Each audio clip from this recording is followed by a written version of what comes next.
Next time है हमारे पास symmetric matrix. तो सिमेट्रिक मैट्रिक्स का ये मैट्रिक्स की एक टाइप है। इसमें क्या है, फर्स्ट कंडीशन तो इसकी ये है कि ये स्क्वायर मैट्रिक्स हो। देख लेते हैं, फर्स्ट कंडीशन ये है कि स्क्वायर मैट्रिक्स हो। देन क्या कहता है जी इस मैट्रिक्स में, कहते हैं कि अगर ए हमारे पास एक मैट्रिक्स है, ठीक है जी, तो इस कंडीशन इसकी क्या है कि ए का ट्रांसपोज जब हम लें तो ये वापस ए के इक्वल आना चाहिए। अगर ये सेटिस्फाइड होगी कंडीशन देन ये हमारे पास सिमेट्रिक मैट्रिक्स होगा, और अगर नहीं होगी तो ये हमारे पास सिमेट्रिक नहीं होगा। इसकी एग्जांपल एक देख लेते हैं।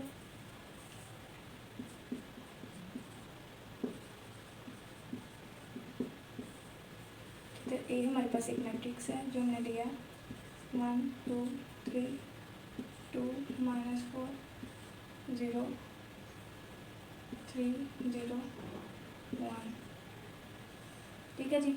ये ए हमने एक मैट्रिक्स ले लिया। इसका जब हम लोग ट्रांसपोज लेंगे, ट्रांसपोज क्या था ज़रा हम लोग रिमाइंड कर लें जो हमने लास्ट लेक्चर में पढ़ा था।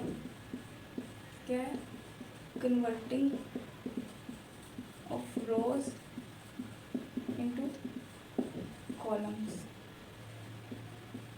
या कह लें कि और कॉलम्स इनटू रोज, ठीक है। हम लोग ये वाली कंडीशन जो है सेटिस्फाइड करते हैं। तो देख लेते हैं ए का ट्रांसपोज क्या होगा।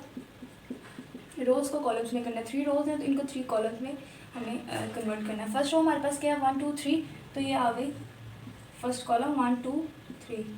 सेकेंड रो 2 -4 0, तो ये आ गया 2 -4 0। थर्ड रो 3 0 1, तो आ गई 3 0 1, ठीक है। तो ये वापस ए ही नहीं है, तो हम लिख सकते हैं कि ये बराबर है ए के। तो प्रूव्ड हुआ क्या कि ए का ट्रांसपोज इज इक्वल टू है ए के, ठीक है। और यही हमें प्रूव करना था। सो हम कह सकते हैं कि ये हमारे पास सिमेट्रिक मैट्रिक्स है। नेक्स्ट टर्म है जी हमारे पास सिमेट्रिक मैट्रिक्स। ये भी हमारे पास एक मैट्रिक्स की टाइप है। तो इसमें कंडीशन क्या है कि मैट्रिक्स इसमें भी स्क्वायर होना चाहिए। पहले क्या है कि ये स्क्वायर मैट्रिक्स हो, ठीक है जी। सेकेंडली कहते हैं कि अगर ए हमारे पास एक मैट्रिक्स है, स्क्वायर मैट्रिक्स है, ठीक है। अगर if A is a matrix then क्या कंडीशन होनी चाहिए कि ए का ट्रांसपोज, लास्ट वाले में हमारे पास ए था, इसमें स्क्यू है तो इसमें -a होना चाहिए, ठीक है।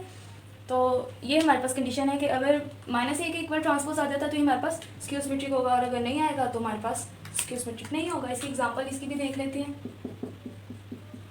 ए का ट्रांसपोज इज इक्वल टू है, कहते हैं 0 2 3 -2 0 -1 -3 1 0, ठीक है जी।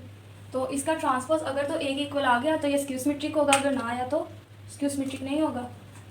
ट्रांसपोज का हमने अभी देखा कि रोज इंटू कॉलम्स होगा, कॉलम्स इंटू रो होगा।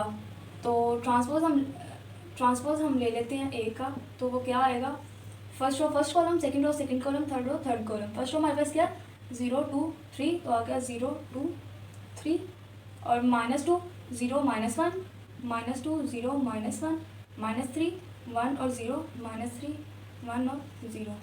तो इसमें हम लोग देख सकते हैं ऊपर वाले में जो प्लस किया हमारे पास नीचे नेगेटिव किया, और जो नीचे प्लस किया ऊपर नेगेटिव किया। तो अगर हम लोग यहाँ से नेगेटिव साइन कॉमन ले लें, या कह लो कि हम इसको मल्टीप्लाई कर दें, -1 के साथ मल्टीप्लाई कर दें, ठीक है, तो हमारे पास क्या होगा कि वापस ए आ जाएगा, ठीक है। ये हमारे पास जो ए था ये आ जाएगा। तो हम ऐसा करते हैं -1 को कॉमन ले लेते हैं।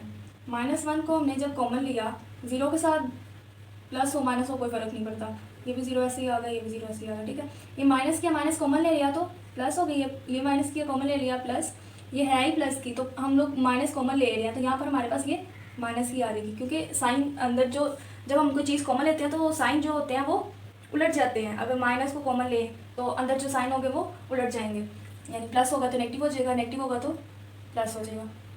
अगर यहाँ पर वो इसलिए होता है कि अगर अंदर माइनस है, हम माइनस से मल्टीप्लाई कर रहे हैं तो माइनस माइनस प्लस हो जाएगा, इस तरह होता है। तो अगर हमारे पास कह लो कि एक टर्म ही नेगेटिव पॉजिटिव किया, इसमें से हमें नेगेटिव कॉमन लेना है, तो अगर हम ये माइनस कॉमन ले रहे हैं तो अंदर भी माइनस हो जाएगा, ताकि जब मल्टीप्लाई हो तो वो वापस प्लस में फॉर्म हमारे पास आ जाए, ठीक है। ये अब हमारे पास प्लस ही है, ये प्लस किया, माइनस कॉमन लिया तो अंदर भी हमें माइनस है लिखना पड़ेगा।